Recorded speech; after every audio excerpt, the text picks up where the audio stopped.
Israel has taken a historic step to protect itself from future terrorist attacks and prevent the creation of a Palestinian state right on its borders.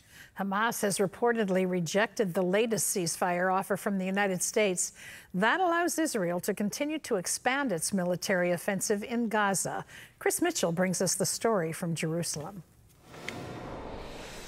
Israeli troops push further into northern Gaza, warning civilians to get out of harm's way. U.S. Envoy Steve Witkoff's ceasefire and hostage deal would reportedly lead to Hamas freeing 10 of the remaining living hostages in the first week of the 60-day ceasefire. In exchange, Israel would free more than 1,000 Palestinian prisoners. A major sticking point, Hamas wants guarantees Israel won't return to fighting after the ceasefire. But Israel's prime minister says he wants the fighting to resume and continue until Hamas is eliminated in Gaza. Meanwhile, the Israeli government has made an historic decision to approve 22 new communities in the biblical heartland of the Jewish nation, Judea and Samaria, also known as the West Bank. This will help block Palestinians from forming a state in this area. And according to Defense Minister Israel Katz, it also provides a buffer for the nation's security. As he put it, Jewish settlement in Judea and Samaria serves as a vital security barrier for Israel's major population centers. We must do everything in our power to expand and reinforce this protective shield. It was the first volley in the government's effort to head off another unilateral move for a Palestinian state by some Western powers, including France. Next month, France's president at a summit in New York City will push for most of the world to altogether recognize a Palestinian state. Israeli Foreign Minister Gidon Sa'ar warned that such a declaration would reward the Hamas terrorists who committed the October 7th atrocities. He added, unilateral moves against Israel will be met with unilateral Israeli measures. We will not get any dictates from outside with regard to our national security. This fits with the foreign minister's statements this week that if outside nations push to unilaterally recognize a Palestinian state in Judea and Samaria, Israel will respond by declaring sovereignty over more and more of the area.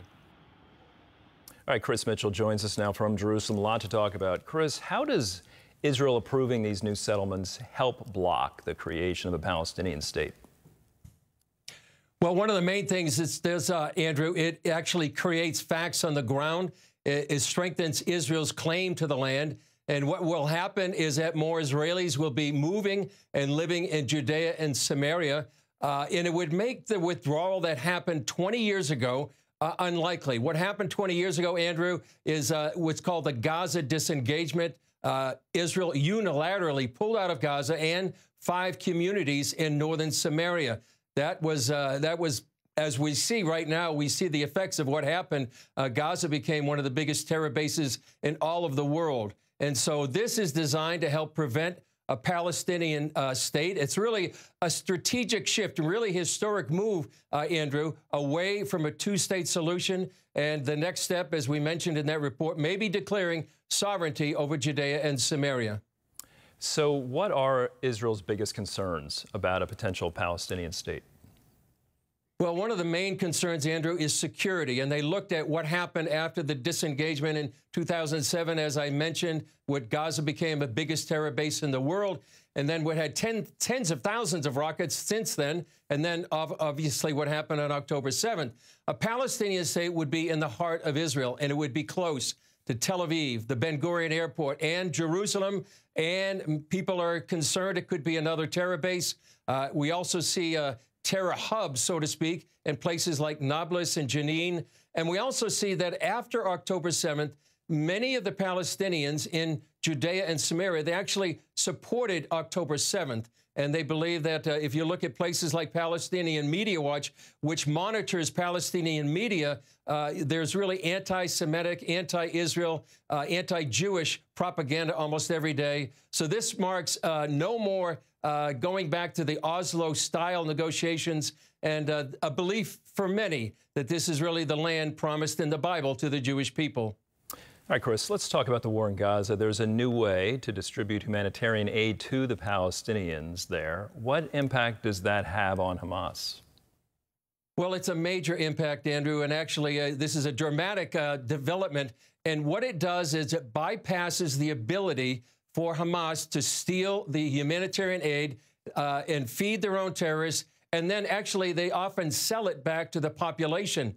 And they've been doing this since the beginning of the war. So this new humanitarian effort, which is called the Gaza Humanitarian Foundation, it really undermines Hamas's control over the population. Hamas is warning the people, no, don't go to these areas and get the humanitarian aid, but many are ignoring Hamas. And so Hamas wants to stop, and any negotiations wants to stop this because it really represents a threat to their control and to their authority and weakens them dramatically. All right, Chris, while I have you, let's talk about another layer in all of this. There are ongoing reports of worries in Israel about a possible Trump administration nuclear deal with Iran. What are those concerns Israel has? Well, over here, Andrew, they don't trust Iran. Iran violated the 2015 JCPOA. That was an agreement that was designed to limit Iran's nuclear program. And over here, they believe that a bad deal by the U.S. and Iran would allow Iran to continue to enrich uranium. And they believe over here that Iran is committed ideologically and theologically to nuclear weapons, part of their belief in the return of the Shiite Messiah, the Mahdi. And they believe diplomacy really is not going to stop Iran. And while this window continues, they seem to be going towards a nuclear weapon, an existential threat to Israel. All right, Chris, always appreciate your great reporting. Thanks for being with us today.